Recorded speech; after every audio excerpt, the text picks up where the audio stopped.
नमस्कार. गोष्ट तिचीमध्ये सगळ्यांचं स्वागत. आता मकर संक्रांत सुरू झाली आहे आणि आज अनायसे संकष्टी आहे. तर अशा या मुहूर्तावर आपल्याकडे आज आल्या आहेत एक मेकअप आर्टिस्ट दीपाली वेदपाठक. दीपाली, खूप खूप स्वागत तुझं. हो, नमस्कार. तर मला सांगा, तुमची सुरुवातीची साधारण बॅकग्राऊंड सांगा. म्हणजे तुम्ही पुण्यातल्याच आहात का? हो, पुण्यातलेच आहे. बरं. आणि घरी कोण कोण होतं? घरी आम्ही 5 भावंड, 5 बहिणी आणि 1 भाऊ, असे 6 जण होतो आणि आई वडील. बरं.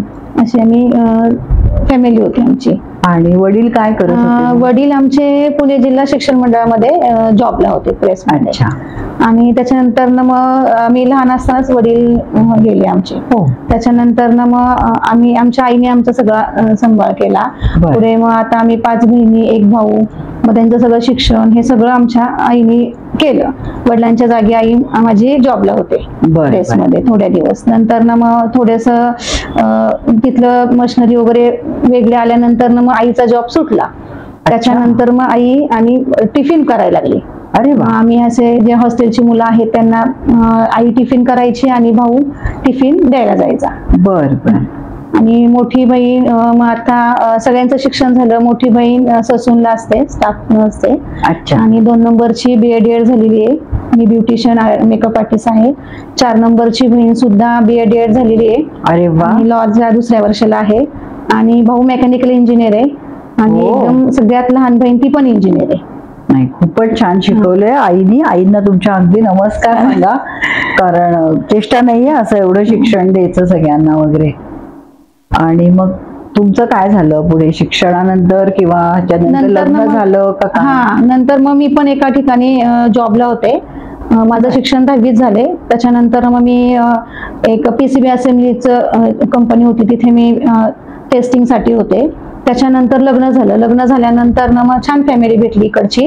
आणि तिथे मग आता मी घरी जॉब सुटला. त्याच्यानंतर मग घरी काय करायचं, मग मी मेहंदीच्या, रांगोळीच्या अशा ऑर्डर्स घ्यायच्या. तर मला भावानी सुचवलं की तू ह्याच्यामध्ये तुला इंटरेस्ट आहे की रांगोळी मेहंदीमध्ये, तर मग तू एक पार्लरचा कोर्स कर. त्याच्यामध्ये मी पार्लरचा कोर्स केला. पार्लरचा कोर्स केल्यानंतर ना मग पुढे मी मेकअप आर्टिस्टचा कोर्स केला.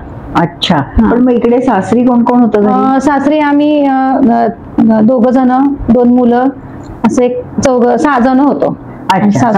सासू सासरे आणि आम्ही 4 जण. बरं बरं. आता मुलं काय करतात? माझी मुलगी इंजिनिअरिंगला आहे आणि मुलगा 9वीला आहे. एवढी मोठी मुलं वाटत नाहीये तुला आहे तसं. खूप छान.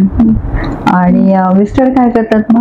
माझं लग्न झाल्यानंतर मिस्टर, त्यांचा ITI झाला होता. नंतर मग दिव्या झाल्यानंतर मग त्यांनी इंजिनिअरिंगचं शिक्षण घेतलं टिळक महाराष्ट्रामधून. अरे वा. PGDM त्यांनी केलं. त्याच्यानंतर मग ते आता जॉबला आहेत. छान, चांगलं आहे. म्हणजे बायका आम्ही ऐकले शिकतात, पण आज नवरा पण शिकलाय नंतर लग्नानंतर मुलगी झाल्यावर. खरंच कौतुकाची गोष्ट आहे. बरं, मग तू मेकअप आर्टिस्टचा पण कोर्स केला. बरं. आणि मग कुठे कसं काय सुरू केली कामं मेकअपची? मी बेसिक केला आधी. बेसिक केल्यानंतर ना मग मी ABTC केला की मला अजून पुढे जायचे, म्हणून मी ABTC, लीना खांडेकर त्यांच्याकडे मी ABTCचा पूर्ण क्लास, स्किनचा डिप्लोमा त्यांच्याकडे केला. नंतर मग मेकअप मध्ये फार मला आवड होती.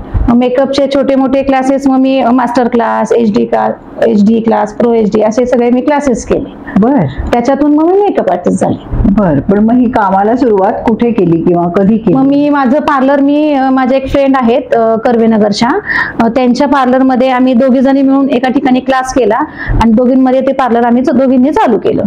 त्या रजनी बराटे म्हणून आहेत. मग त्यांच्या थ्रू मी असे मेकअपचे क्लासेस, गव्हर्नमेंटचे क्लासेस, असे क्लासेस मी त्या पार्लरमध्ये सुरू केले.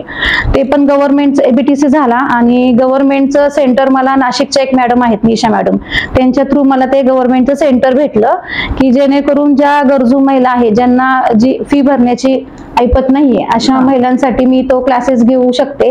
मग त्यांचं सेंटर मला भेटलं. मी कर्वेनगरमध्ये त्या पार्लरमध्ये मग ते क्लासेस, नेल आर्टचे क्लासेस, बेसिकचे क्लासेस, मेकअपचे क्लासेस सुरू केले. नेल आर्टचे पण क्लासेस असतात? हो, नेल आर्टचे पण क्लासेस. नेल आर्ट म्हणजे? नेल आर्ट म्हणजे आता फॅशन याचे, पूर्वी कसे फेक नेल वगैरे यायचे. हो. हा, तर मग आता नेल वरती जे नेल्स आहेत ते 15 दिवस ते राहण्यासाठी आपण फेक नेल लावून त्याच्यावरती आर्ट करतो. ते नेल फेक असतात? हो, फेक असतात. त्याला स्टिक करून अरे मग ते बापरे. नेल स्टिक करून त्याच्यावरती स्टोन वेगवेगळे ड्रॉइंग वगैरे काढून आपण ते नेल आर्ट क्लायंटला देऊ शकतो. बर.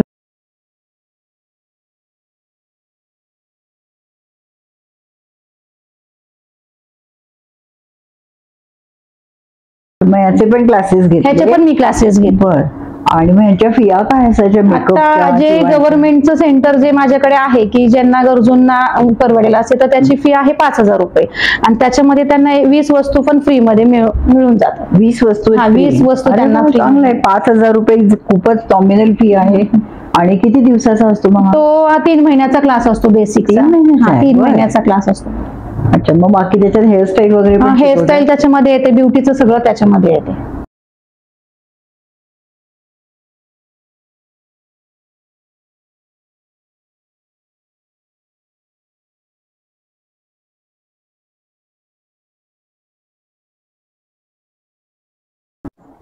मला अजून एक सांगायचं होतं की मी एक संस्था आहे जनसेवा चॅरिटेबल सेंटर आणि जीवोवाईन, त्या संस्थेचं पण मी काम करते की ज्या गरजू मुली आहेत ज्यांना त्यांचे म्हणजे क्लास करण्याचे हेच नाहीये, ऐपतच नाहीये, तर अशा मुलींना त्या संस्था क्लासेस फ्रीमध्ये देतात. तर अनिता मॅडम म्हणून आहेत या, त्यांच्या थ्रू मी नेल आर्टसाठी ह्या बॅचेस चालू केल्यात. माझ्याच पार्लरमध्ये मी ह्या नेल आर्टच्या बॅचेस चालू केले की जेणेकरून तो क्लास त्यांना फ्रीमध्ये मिळून जाईल. आणि त्याच्यातून भरपूर मुली गेल्या वर्षी 100-1 मुली माझ्याकडनं शिकून गेल्या, छान नेल आर्ट शिकल्या, स्वतःचे त्यांनी क्लायंट केले. आणि आमचा एक ग्रुप असतो, त्या ग्रुपवरती त्यांनी जे वर्क केलेले आहे त्या वर्कचे फोटो टाकले किंवा प्राइस टाकलेली आहेत, छान रिस्पॉन्स आल्यात आणि छान ह्या गरजू मुली स्वतःच्या पायावरती छान उभ्या राहिलेल्या आहेत. आणि त्या संस्थेचं पण इतकं छान आहे की ज्या मुलींना खरंच गरज आहे ह्या संस्थेने असं छान एक योजना काढली की ज्या गरजू मुली आहेत त्यांना आपण हा क्लास देण्याची संधी देऊ. आणि छान रिस्पॉन्स पण गेल्या वर्षी पण भेटला आणि अजून पण मी त्या संस्थेचं काम करते. नाही, छान आहे ना हे. आणि जास्त मुली त्यांच्या पायावर उभ्या राहिल्या, ते खूप महत्वाचं आहे की चांगली गोष्ट आहे ही. आणि त्याच्यातून मेकअपचे पण मी पर्सनल वगैरे क्लासेस घेते, संस्थेचे पण क्लासेस घेते. आणि ज्या माझ्याकडे मुली क्लासला असतात मग त्या मुली कंटिन्यू माझ्या टीम वर्क मध्ये काम करतात, कंटिन्यू सोबत असतात. त्या पण त्यांचे पर्सनल बिझनेस त्यांनी मेकअप मध्ये चालू केलेले, त्यांना पण छान रिस्पॉन्स मिळालेला आहे. अशा पद्धतीने असं आमचं वर्क चालू असतं. नाही, खूपच छान आहे की त्यांना पण पायावर उभं राहता येते आणि त्यांनी त्यांचं पण सुरू केलंय. छान. आणि आता तुम्ही मेकअप म्हणून जाता, मेकअप आर्टिस्ट म्हणून जेव्हा कामं करायला, तर नवरी मुलगी सायडर्स ते सगळे जण असतात का? हो हो, जे आम्ही पॅकेज घेतो ते ब्राईडचं पॅकेज, सायडल्स असतात, रूम मेकअप असतो. बरं. हा, दोन्हीकडचं पॅकेज असतं आम्हाला. पण मग त्याच्यात काय काय करता तुम्ही? मेकअप मध्ये सगळं, साडी, हेअर आणि ड्रेपिंग. अच्छा, साडी, हेअरस्टाईल आणि ड्रेपिंग पण. बरं. आणि मग मुख्य सीझन तुमचा हा लग्नाचा सीझन आहे. पण मग बाकी वर्षभर काही चालू असतं ना छोटे मोठे. आता सगळ्यांनाच मेकअप एवढे आवडतात की सगळ्यांनाच आवड झालेली आहे मेकअपची. हो, खरं. त्याच्यामध्ये छोटं फंक्शन असेल की मेकअप आर्टिस्ट हवी आहे. मेकअप लागतो. त्याच्यामुळे हा 12 महिने चालणारा बिझनेस आहे. मेकअप हा खूप आवडीचा विषय आहे. त्याच्यामुळे छोटे मोठे कार्यक्रम असो, बेबी शॉवर असो, मेहंदी फंक्शन असो किंवा बर्थडे असो, तरी पण मेकअप हा लागतो. घेतात. हा, त्याच्यामुळे जाहिरात वगैरे अशी केली? नाही, असंच मी क्लायंट कडनं एका ठिकाणी मेकअप केला की ते सांगायचे नाही ही छान मेकअप करते, अशा थ्रूच मी माझ्याकडे क्लायंट आलेले आहेत सगळे. अरे वा, म्हणजे तुझं काम हेच तुझं सर्टिफिकेट आहे. हो हो. एक काम बघितलं, आवडलं की लगेच तिला फोन जात असतो. आणि एक गोष्ट आनंदाची आहे की मला परदेशातले इथे जे राहणारे आहेत की परदेशातून पण काय क्लायंट आहेत की ज्यांची मुंज, ज्यांचे लग्न इथे पुण्यामध्ये असतात ना, ते सुद्धा मला मेकअप साठी बोलवतात. अरे वा, खूप छान आहे. म्हणजे ते इथे यायच्या आधी तुला बुक केलेलं असतं. नाही, खूपच कौतुकाची गोष्ट आहे, कारण काम छान असणार म्हणूनच एवढे सगळे येत आहेत. आणि कुठे जाते तू करायला? म्हणजे पुण्यामध्येच आहे? नाही, मी जाते ना, आउट ऑफ जाते. बारामती, कराड, सांगली किंवा मुंबईला, चिपळूण अशा ठिकाणी मी मेकअप साठी जाते. बापरे, कोल्हापूर हो जाते. पण मग कसं काय जाता येता वगैरे? ट्रॅव्हलिंगचे देतात ते, ट्रॅव्हलिंग किंवा त्यांच्यासोबत कधी ते बोलले नाही आमच्या सोबत या, तर त्यांच्यासोबत पण जातो, नाही तर पर्सनल पण आम्ही. बरोबर. पण मग वन डे कसं शक्य आहे? वन डे नाही, स्टेच करावा लागतो. स्टे करायला लागतो stay तिथे, करावं मग त्याची पण सोय करतात सगळ्या ते? सोयी करतात. आणि मग इथे घराचं काय? घरी कोण घराचं असतं? छान, म्हणजे मिस्टर सासूबाई माझ्या खूप छान आहेत, छान सपोर्ट करतात मुलांकडे, घराकडे छान लक्ष देतात त्या, त्याच्यामुळे मी आज बाहेर पडू शकते. हो, कारण राहायचं वगैरे म्हणजे मग जरा अवघड जातं बायकांना घरातनं बाहेर पडून. नाही, सासूबाई आणि माझ्या आईमुळेच मी आज इथपर्यंत मेकअप आर्टिस्ट किंवा हे सगळं बनवू शकले. बरोबर. तरी आजपर्यंत किती क्लायंट्स किंवा असे मेकअप वगैरे झाले असतील? भरपूर, म्हणजे मागच्या वेळेस पण वन डेचे आम्हाला 60 मेकअप वगैरे भेटले. बरेच मी क्लायंट केले मेकअपचे. बर, म्हणजे 100च्या वर? 100च्या वरती हो झालेले आहेत. बरं बरं, नाही छान आहे. आता हे नेल आर्टचं जे सांगितलं किंवा आता मेकअपचं, तर ते सगळं सामान तूच पुरवत असशील क्लासेस मध्ये? हो हो, क्लासेस. मग ते कुठनं घेते तू? मी एक तर कोथरूड मधून घेते, तिथे होलसेल मध्ये भेटून जातं नेलचं वगैरे. पण जे मेकअपचं जे आहे ते इंटरनॅशनल लेवलचे जे प्रोडक्ट असतात ते एक गावामध्ये एक शॉप आहे, तिथूनच मी कलेक्ट करते. पण मग ते तुम्हाला होलसेल रेट? होलसेल मध्ये नाही भेटू शकत. मग ते म्हणजे इंटरनॅशनल लेवलचे जे प्रोडक्ट आहेत त्याला एकदम 10% किंवा 5% सूट असते, पण अगदीच नाही की जेणेकरून ब्युटीचे जे प्रोडक्ट असतात त्याला जास्त सूट असते, तर त्याला नसते. अच्छा, आणि चांगली क्वालिटीज वापरायला लागत असेल, ब्रँडेड? ब्रँडेड आहे. स्किनशी संबंध असतो म्हटल्यावर सगळ्यांना. पेमेंटला काही प्रॉब्लेम येतो का? सगळे करतात? हा, करतात सगळेजण पेमेंट.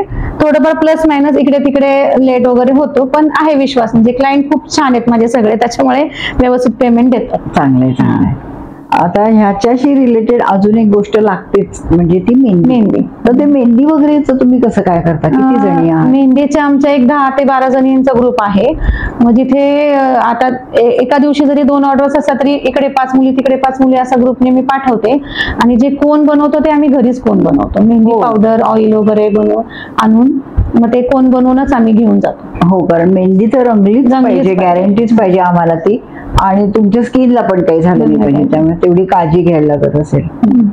आणि त्याच्याबरोबर रांगोळ्या वगैरे पण काढतो? हो, रांगोळी पण मी काढते, गालिशा काढते, पायघड्या वगैरे काढते. म्हणजे फुलांच्या पण फुलांच्या पण पायघड्या काढते. पण मग रांगोळी काढायला कुठे शिकली? रांगोळी काढायला मी श्रीरंग कला दर्पण मध्ये क्लास केला, अक्षय शापुरांकडे. छान घेतात ते, इतके सुंदर सुरेख रांगोळ्या त्यांच्या असतात. आणि फेमस आहेत श्रीरंग त्यांचं कला. खूप सुंदर अशा रांगोळ्या त्यांनी शिकवल्या आहेत. बर, पण मग हे सगळं कसं काय मॅनेज होतंय? कारण रांगोळ्या पण काढा, आदल्या दिवशी 2 दिवस आधी मेहंदी पण काढा. ह्या सगळ्याच्या व्यतिरिक्त अजून काही करतेस का तू? अजून मी सुरुवातीला करत होते, रुखवताचं घेत होते मी. बर. हा, सुरुवातीला म्हणजे ब्युटीचा हा जो कोर्स व्हायच्या आधी मग मेहंदीच्या, मग लग्नाचा रुखवत वगैरे, मग आईस्क्रीमच्या ते बंगले, ते छोटे पॉट वगैरे असे मी घेत होते. बर, म्हणजे कला हातात भरपूर आहे. पेंटिंग वगैरे, एम्बॉस पेंटिंग वगैरे ते सुद्धा मी देत होते. आणि मध्यंतरी मी तुला मंगळागौरीच्या खेळांमध्ये पण बघितलं होतं, ते पण खेळतात? हो हो, मंगळागौरीचा पण आमचा ग्रुप आहे कोथरूड मधल्या, मंजुषा भाटे म्हणून आहेत त्या, त्यांच्याकडे आमचा ग्रुप आहे आणि त्या आम्हाला छान शिकवतात मंजुषा. बर. आणि आता हे मेकअपला वगैरे विशेषतः तू जातेस, तर मग मेकअप, साडी आणि हेअरस्टाईल, मग त्या तिन्हीला तू एकटीच असतेस का कोणी? नाही, माझ्या बरोबर माझी एक फ्रेंड असते स्वाती म्हणून, तिचा छान सपोर्ट आहे. मग आम्ही दोघे जणी टीम वर्क करून 2 ऑर्डर्स असो, 1 ऑर्डर असो, मिळून जातो आम्ही.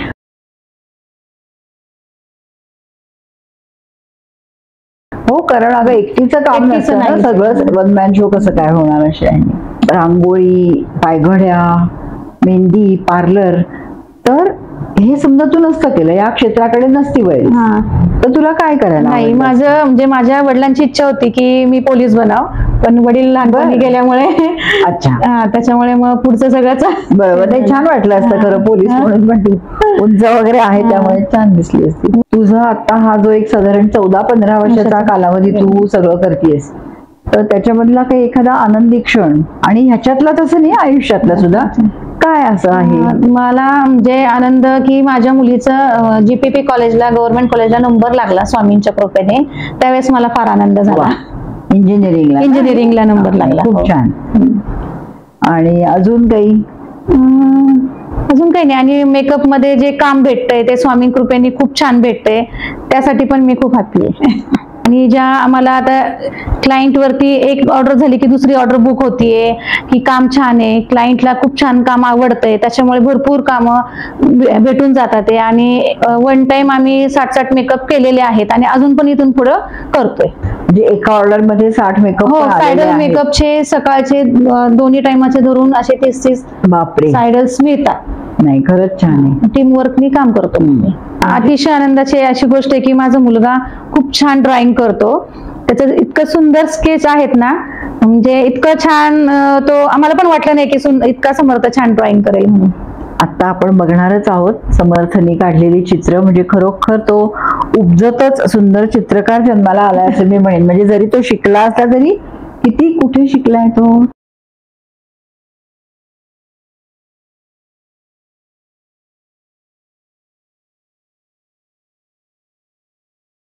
तो सरांकडे एक लॉकडाऊन मध्ये त्यांनी ऑनलाईन एक 15 दिवसाचा स्केचचा क्लास केला.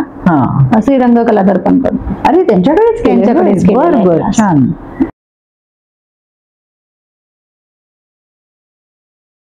नाही पण तुम्ही आता बघताच आहात त्याची चित्र इतकी सुंदर आहेत आणि तो फक्त 9वी मध्ये आहे, बरोबर ना? हो, 9वी मध्ये आहे. 9वीतल्या मुलाकडनं ही अशी चित्र म्हणजे फार सुंदर आहे.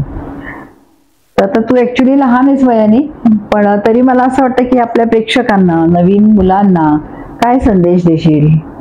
मी सांगेल की आपल्या ज्या महिलांसाठी की मेकअप आर्टिस्ट तुम्ही खरंच बना.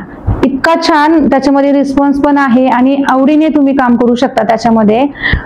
मेकअप म्हणजे पूर्वी फॅशन होती, आता काळाची गरज झाली आणि आता छोटे छोटे फंक्शन असेल तरी मेकअप आर्टिस्ट लागतातच. तर मी आवर्जून सांगेल की तुम्ही मेकअप आर्टिस्ट व्हा. बरोबर आहे. नाही, अगदी खरंय. कारण घरी आपण बसून सगळं घरचं सांभाळून हा व्यवसाय करू शकतो आणि डिमांड भरपूर आहे. जसं ह्या करणाऱ्या पण आहेत तसं मागणी पण त्याला भरपूर आहे. चांगलं सांगितलंस. तर तुझं काही स्वप्न आहे का? स्वप्न म्हणजे माझं मेकअप आर्टिस्ट मध्ये खूप मोठं नाव व्हावं हे माझं स्वप्न आहे. अरे वा. आणि ज्या अशा महिला आहेत की त्यांना गरज आहे, ज्या काम करू शकतील अशा महिलांना पुढे घेऊन जाण्याचं स्वप्न आहे. नाही, खूप छान आहे. इच्छा पण चांगली आहे की सगळ्यांना घेऊन पुढे जायची इच्छा आहे. आणि खूप मोठं नाव तर तुझं होणारच आहे. कारण आता ह्या वयातच ती एवढी फिरतीये, कोल्हापूर काय, चिपळूण काय, तर अजून अशीच तू भारतभर छान तुला मागणी येऊ अशी सदिच्छा आपण व्यक्त करूया. आणि आपल्या ह्या गोष्ट तिची मध्ये एक शेवटचा प्रश्न असतो माझा की स्त्री म्हणजे काय? अच्छा, मग मी शक्यतो एका शब्दात आणि मग थोडं विस्तृत करून सांगितलंस तरी चालेल. मग मी वाचून दाखवलं तर चालेल? हो, चालेल ना. किती छान तयारी केली बघा. स्त्री म्हणजे उंबरा ओलांडून घराला मंदिर बनवणारी लक्ष्मी असते ती. संसाराचा गाडा चालवणारी देवाऱ्यातली माऊली असते ती. वा. ती जन्माला येताच घेऊन येते प्रेमळ माया. कुठल्या स्त्रीचा जन्म जात नाही वाया. वा. कधी मुलगी, कधी आई, तर कधी पत्नी. सासर माहेर उजळणारी ज्योत असते ती. आदिशक्ती असते ती, इच्छाशक्ती असते ती, प्रयत्नांना लाभलेली उन्नती असते ती आणि आजच्या युगाची प्रगती असते ती. स्त्री म्हणजे स्त्री. वा, खूप छान वाचलेस आणि खूपच छान आहे स्त्रीची व्याख्या. तर तू गोष्ट तिची मध्ये एवढ्या वेळात वेळ काढून आलीस त्याबद्दल खूप खूप धन्यवाद. तुम्ही पण मला इथे बोलवल्याबद्दल तुमचे पण फार धन्यवाद. आणि छान संधी दिली मला बोलण्याची, त्यासाठी पण मी तुमचे आभार मानते. थँक्यू. अशाच प्रेरणादायी गोष्टी ऐकण्यासाठी बघत रहा गोष्ट तिची.